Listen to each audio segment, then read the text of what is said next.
Hello and welcome to another video from Keto A Go Go. We've already established from the first two videos in this series that we are as a nation getting fatter and that our lifestyles and the way that our bodies function prevent us from being able to lose weight effectively. Now here's the bit that nobody wants to hear. We're getting fatter basically because we're eating too much and we're moving too little. Stick around and I'll spill the beans.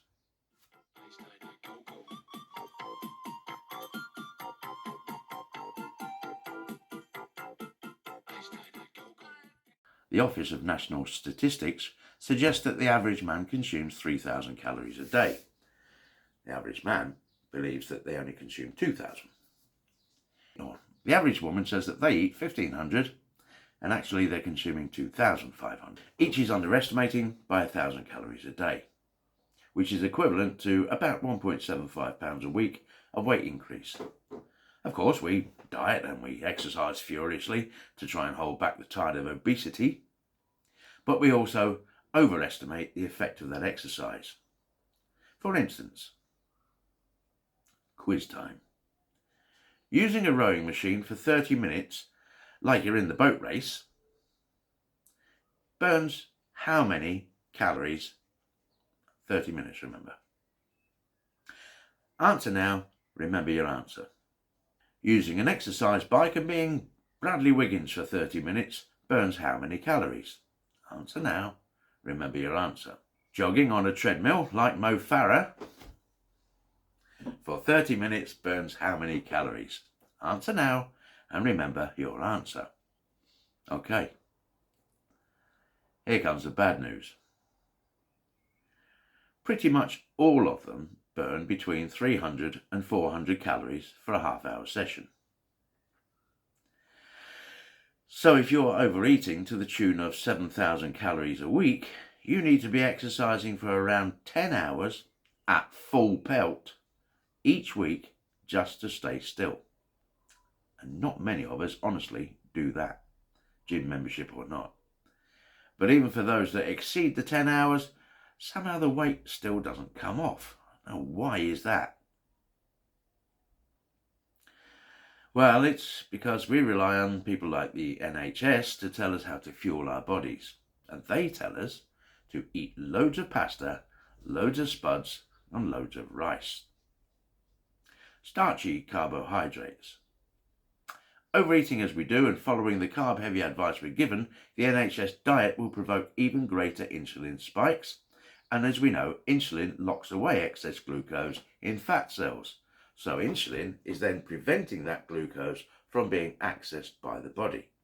And this is the cruelest blow for the gym bunny, because the insulin levels are so high from the energy drink they were told to drink to prepare for their workout, all of their fat cells that they're trying so hard to empty are locked and inaccessible.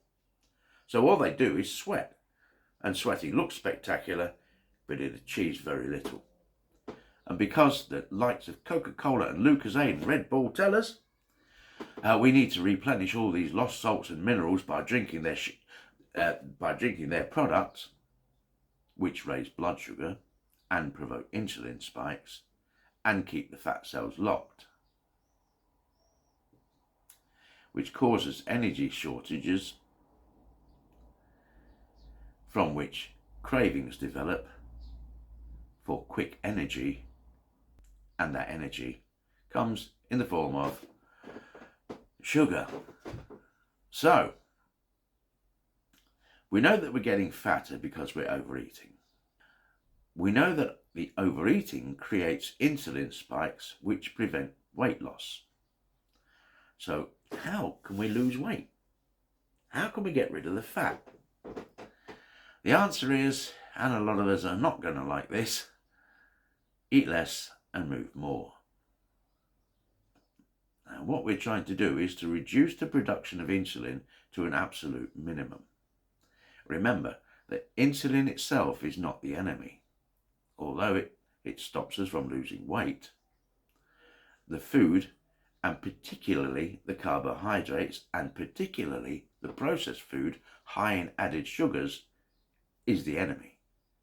Insulin is only doing what it's supposed to do. Let's give an example.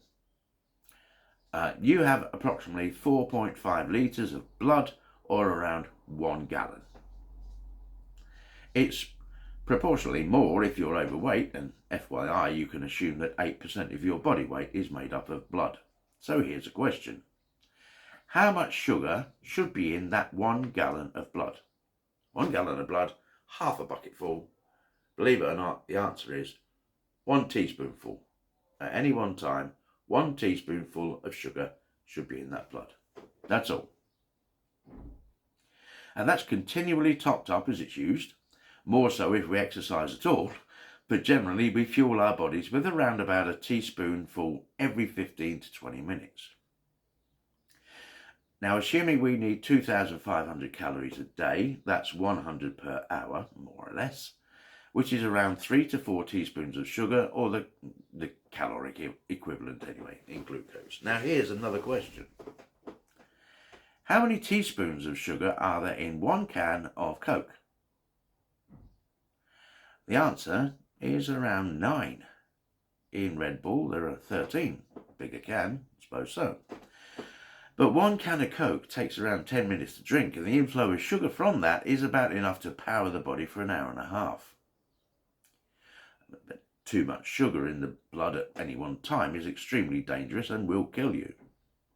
So, insulin grabs all that extra sugar and locks it away for safekeeping. It's good, eh? Except we keep drinking Coke, and the liver fills up. So it stores it elsewhere, in the fat cells.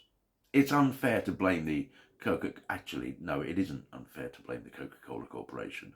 But they don't act alone. We eat all kinds of sugar-laden rubbish, and it's the sugar that's making us fat. Just as an aside, you might have thought to yourself, well, it doesn't apply to me because I only ever drink low-fat Coke, not full-fat. Well, let me put you straight on that, buster. Table sugar is a compound comprising of 1 molecule of glucose and 1 of fructose. Glucose can be used throughout the body, the brain, the muscles, etc., as well as in the liver. But fructose needs to be metabolized in the liver. So the liver becomes overwhelmed disproportionately by the fructose in diet drinks. Any excess glucose that you now have is going to be stored in fat cells. So if you drink diet pop, it makes your body store glucose directly into your fat cells instead of the liver. Diet Coke makes you fat. The glucose that would be in your liver would be in the event of us eating a more calorie restricted diet, easily accessible when required, but insulin was forced to carry it off elsewhere to the fat cells, which can only be opened in the absence of insulin. Keep eating and drinking a sugar-rich, carbohydrate-based, calorie-overloaded diet, and there's nothing the body can do except store it in your fat cells again and again and again until it kills you. So rather than eat ourselves to death, let's look at a natural way to solve the problem. The problem isn't obesity. It isn't illness. It isn't premature death. The problem isn't diabetes, heart disease, nerve damage, or dementia. These are only symptoms. The problem is a continued, prolonged pattern of overeating. Our diet consisted of things that we picked from trees and bushes or found sprouting through the undergrowth. Our diet consisted of fish, fowl, game and meat that we trapped or killed. The problem was, it was inconsistent. Many of the tribes of the planet followed the food around as it trekked across the land. But seasonal changes and scarcity still occurred, and that scarcity of food, funnily enough, kept us fit and healthy. And that's undeniable, because if going without food for a short while was as harmful as they tell us these days, the species would never have survived. Fasting enables a reset of the body.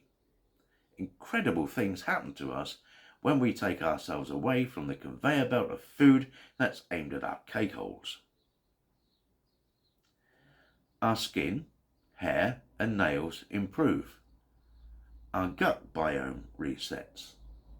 Our blood sugar levels out, pancreatic fat levels drop, liver glycogen is consumed, Body fat deposits are utilised for energy needs, human growth hormone spikes, stem cells are created, dead, mutated, obsolete cells are recycled to make new ones, brain function is enhanced, cancerous cells and tumours starved of glucose shrink. Diabetes can be put into remission and permanently for some. And almost all of these things occur when we fast for as little as 24 hours. And almost all of these things are prevented by our not fasting.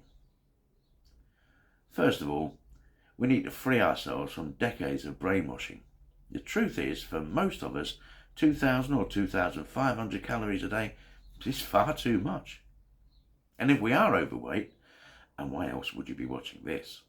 We already have some slack to take up. We already carry a bit of excess timber. Me, I think I could lose around 40 kilos of excess timber. Fasting breaks the cycle. Not fasting breaks the bicycle. Sorry. Couldn't resist it. And that's always been my problem, not being able to resist it. Anyway, back to the subject in hand. I recently completed a 3-day fast. And I'm back for more.